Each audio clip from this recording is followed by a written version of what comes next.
Micro. Merci.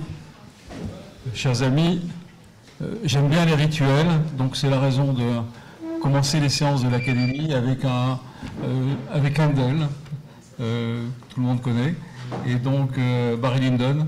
Ça nous donne un petit peu un flashback. L'Académie est l'héritière de la Société royale de chirurgie, fondée par Louis XV.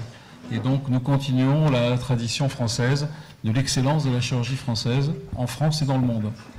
Voilà, c'est donc un plaisir de recevoir aujourd'hui l'Association française d'urologie, l'AFU, avec à ma gauche le vice-président de l'Académie, qui a été président de l'AFU.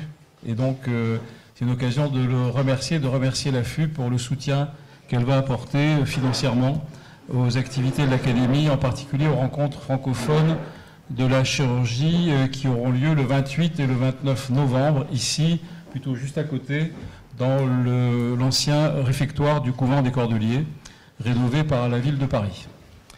Donc, merci. Ça va être des moments extraordinaires que, si votre emploi du temps vous permet d'être là, parce que les thèmes qui seront abordés sont l'aide aux victimes des grandes catastrophes, terrorisme, guerre et grandes catastrophes naturelles, bien sûr, dans lesquelles les chirurgiens ont un rôle à jouer, mais ils ne sont pas les seuls. C'est dans l'ensemble de la communauté médicale, administrative, institutionnelle, qui joue un rôle pour limiter la mortalité des grandes catastrophes. Et la préparation à ce genre de situation est vraiment fondamentale. Et comme je le répète à nos autorités gouvernementales, on prépare les JO de Paris de 2024. Rien ne nous interdit malheureusement de penser que un Bataclan bis pourrait avoir lieu à cette occasion. Et donc il faut véritablement anticiper et montrer que les forces de réaction et de gestion des crises sont là pour... et donc la communauté chirurgicale a toute sa place dans ce domaine. Le deuxième grand sujet des RICF sera l'accueil des étudiants étrangers, en particulier en France, mais aussi dans l'espace francophone, dans les pays francophones, en particulier d'Afrique, dans lesquels il se joue la place de l'extension et de la diffusion de l'expertise chirurgicale française et francophone. Et il est important qu'on resitue la collaboration et l'administration de l'accueil des étudiants étrangers par l'aide gouvernementale. C'est la raison pour laquelle on devrait avoir la ministre de la francophonie qui sera présente, avec les plus hautes autorités universitaires et des facultés de médecine françaises. Les conférences décanales seront représentées par leurs présidents. Les présidents d'université seront là représentés par leurs présidents. Et donc, ça va être un grand débat. Ça n'exclut pas, bien sûr, une autre préoccupation importante de l'Académie, qui est la place donnée à l'innovation chirurgicale et à la formation à l'innovation chirurgicale, en particulier pour vous qui en êtes de grands experts, à la place de la robotique chirurgicale maintenant dans l'ensemble des formations des jeunes chirurgiens. Et donc le mardi 29 il y aura un deuxième temps l'après-midi consacré effectivement à cette problématique de la formation à la chirurgie de demain de nos jeunes collègues. Voilà, c'est un résumé. Maintenant, peut-être notre secrétaire général Hubert Joannet a quelques mots d'information à vous livrer. Juste pour vous rappeler que le mercredi 4 octobre prochain, l'Académie organise un dîner. Vous savez qu'on a tous un peu besoin encore de convivialité. Donc n'hésitez pas à vous inscrire.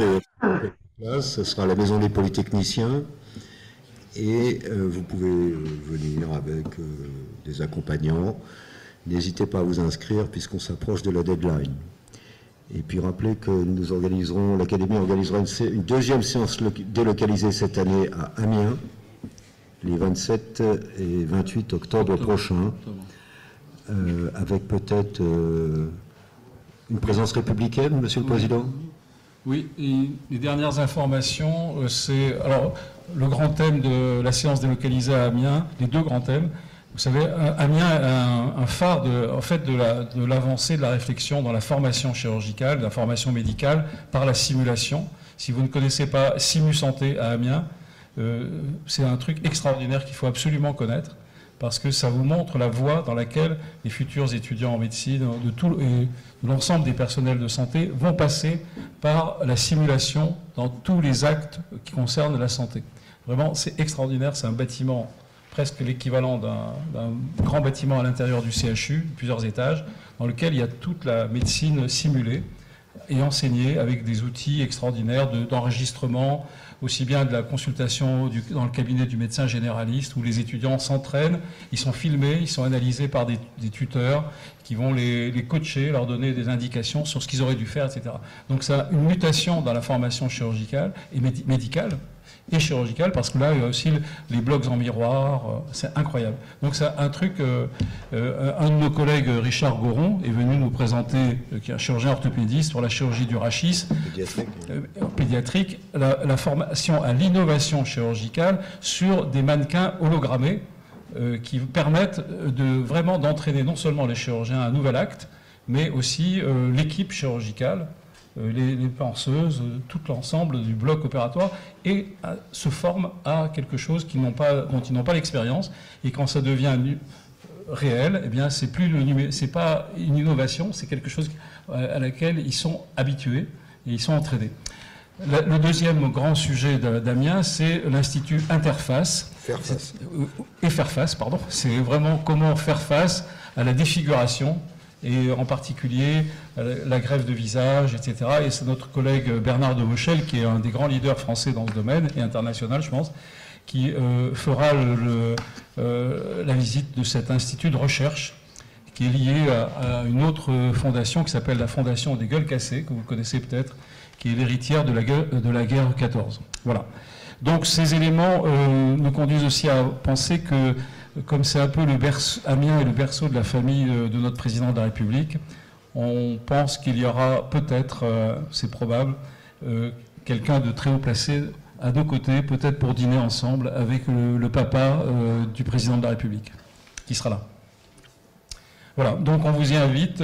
C'est peut-être une occasion extraordinaire parce que vraiment, c'est quelque chose de particulier, très enrichissant. Voilà, donc on va passer la parole à notre secrétaire de séance, Georges, merci, qui va nous faire un résumé de la séance de la semaine dernière, qui était consacrée à un grand sujet, qui était femmes et métiers de la chirurgie en 2022. Vous savez qu'on a institué cette année, pendant ma présidence, la première commission sur la féminisation des métiers de la chirurgie, présidée par notre collègue Carole Matelin, qui est une spécialiste de la chirurgie du sein et qui est de Strasbourg. Monsieur le Président, Monsieur le Vice-président, Monsieur le Secrétaire général, chers amis et collègues, je vais passer rapidement déjà à l'introduction puisque le Président a déjà refait le Simu Santé et puis Fairface. Ce qui était intéressant, c'était l'annonce par M. Benamou de la transformation de l'Académie nationale de chirurgie en personne de droit moral, reconnue par l'État comme instance publique. Et ça va se faire, on espère, pour bientôt. Après, il y a eu un hommage au professeur Claude Mercier, qui était chirurgien vasculaire, décédé le 7 septembre 2022. Cet hommage a été fait par son fils Frédéric Mercier, lui aussi chirurgien vasculaire, qui avait insisté sur 3 principes que son papa prêchait tout au long de sa carrière: l'art manuel du chirurgien, l'innovation en chirurgie et l'enseignement et l'importance de transmettre le savoir. Et en conclusion, s'il fallait garder du défunt sa bienveillance, ses mains et son sourire. Par la suite, il y a eu la lecture du rapport de la séance du 14 septembre par mon homologue, le docteur Jean-Pierre Rosenbaum. La première présentation était faite par Madame Matelin-Carole, qui est la présidente de la commission de féminisation au sein de notre association. Donc, Madame Matelin a parlé de la féminisation de la gynécologie obstétrique. La gynécologie obstétrique occupe une place particulière dans le paysage de la chirurgie française, puisque les femmes y sont majoritaires et leur place continue à se renforcer. La féminisation de la gynécologie obstétrique, la sous-spécialisation et les choix d'exercice exclusifs de certaines sous-spécialités, comme la médecine fœtale, la PMA, la chirurgie de la statique pelvienne et autres, ont des conséquences pour l'activité obstétricale, pouvant entraîner des difficultés d'organisation de la permanence des soins. De nombreuses maternités, surtout celles de petite taille, sont actuellement en tension démographique en France. avec des postes vacants et le recours régulier à l'intérim. Outre la pénibilité des gardes d'obstétrique, le stress inhérent aux complications obstétricales, les tarifs assurantiels élevés, la féminisation de la gynécologie obstétrique accentue encore ces difficultés. Il apparaît dès lors indispensable et urgent de repenser l'organisation des soins et l'attractivité de la gynécologie obstétrique. L'accès des femmes aux postes à responsabilité reste une difficulté en 2022. Différentes pistes doivent être réfléchies. Remplacement des internes et seniors en congé de maternité, actions pour aider les femmes à effectuer leur année de mobilité, étape essentielle pour accéder à un poste de professeur, réflexion assurantielle pour couvrir le risque médico-légal, moins de structures mais plus grandes, offrant des gardes sur place et une sécurité renforcée. Donc, dans les questions commentaires, tout a tourné effectivement autour de cette difficulté quand les gynéco-obstétriques étaient enceintes et puis en post-accouchement. L'exemple des pays de l'Europe du Nord était un bon exemple, avec des grandes maternités et pas des petites, avec une meilleure formation, une meilleure expérience des gynécologues, avec seniorisation lors des gardes, ce qui avait un excellent impact sur la vie professionnelle et beaucoup moins de gardes à assurer. La deuxième présentation faite par Mme Brigand-Cécile sur la place des femmes dans la chirurgie. Les femmes n'ont pas toujours eu une place en chirurgie. Le plafond de verre, en rapport dans ce cas particulier avec le genre, est un des facteurs limitants de l'accès aux femmes à certaines spécialités ou certaines fonctions. Un autre facteur serait le syndrome de l'imposteur. Seulement 34% des femmes pensant inspirer aux patients la même confiance qu'un homme. Le changement des mentalités et le changement du fonctionnement de la société permettent de plus en plus l'ouverture aux femmes chirurgiens qui en ont envie de pouvoir s'épanouir dans cette profession. En résumé, il y a une place pour toutes et tous. Il faut en avoir envie et avoir confiance en soi. Le général Ossé Isabelle a parlé des femmes chirurgiens militaires en France. La féminisation du service de santé des armées a débuté en 1973. Elle s'est développée progressivement dans toutes les spécialités, en particulier chirurgicales. Cet engagement demande une triple vocation médicale, hospitalière et militaire. Les mêmes qualités que pour les hommes sont sollicitées, à savoir le courage, l'enthousiasme et l'abnégation. Toute la formation vise à leur permettre de s'adapter aux conditions opérationnelles et à développer confiance et sens de la camaraderie. La plus grande difficulté est de concilier vie personnelle et professionnelle, comme pour les hommes, mais en luttant contre des préjugés et des réactions des entourages.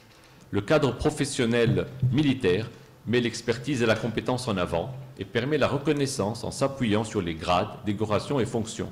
Comme leurs camarades civils, la difficulté est de concilier tant de la grossesse et tant des concours. Comme leurs camarades masculins, il est difficile de gérer séparation familiale et vocation militaire.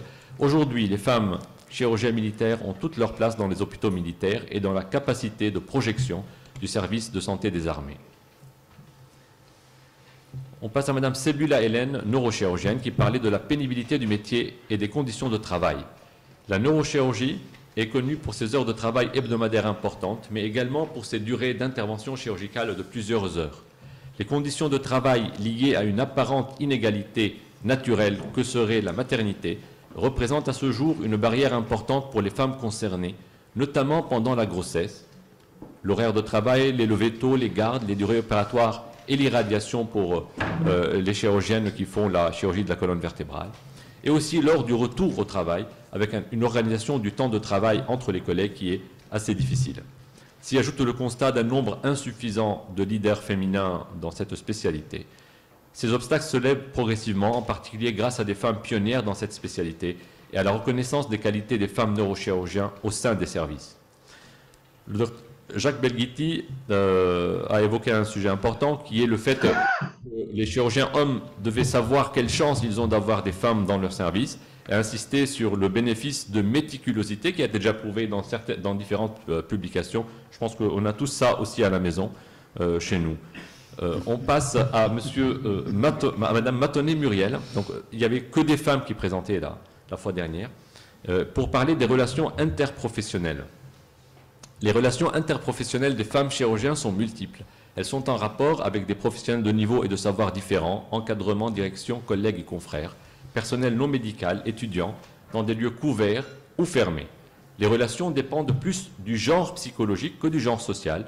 Elles dépendent également des situations, les crises étant un bon exemple d'instabilité et le style de communication devant être adapté. Les traits de féminité, quel que soit le genre social, sont un atout et la féminisation de la chirurgie est une opportunité pour obtenir à des niveaux de responsabilité élevés des personnes qui disposent de l'ensemble du panel des qualités humaines, savoir-être, indispensables dans les relations interprofessionnelles, les femmes étant préférées aux hommes pour résoudre une crise relationnelle, les hommes l'étant pour une crise organisationnelle. La structure des organisations actuelles est passée d'un modèle vertical basé sur le commandement et le contrôle à un modèle horizontal basé sur la collaboration et le travail d'équipe. Par conséquent, les comportements favorisant la collaboration sont plus efficaces que les comportements favorisant la compétition pour le succès des organisations.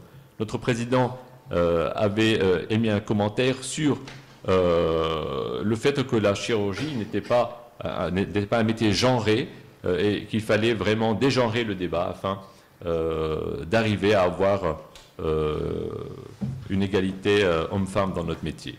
Et pour finir, le professeur Faka Sibyl a parlé des femmes chirurgiens dans les instances hospitalo-universitaires. La liste des instances universitaires ou hospitalières où une femme chirurgien peut siéger est longue. Elle peut y être élue ou nommée. La parité rendue obligatoire dans les instances universitaires depuis 2010 a augmenté la proportion de femmes dans les instances universitaires. Cependant, si l'on regarde d'autres instances, la représentation des femmes est souvent inférieure à 10% et celle des chirurgiens femmes parfois nulle. Cette faible représentativité de la femme chirurgien dans les instances est probablement multifactorielle. Maternité, difficulté d'accès aux crèches, charge mentale, stéréotypes sociétaux, patriarcat, principe de la schtroumpfette, plafond de verre. Pour y remédier, les solutions sont mixtes. Mise en place de quotas, de commissions et de chartes sur l'égalité homme-femme, nomination de chirurgiennes, évaluation de la parité, éducation à la prise de parole chez les filles dès l'école. Enfin, les mentors femmes ont aussi un rôle à jouer en 3e cycle. Je vous remercie.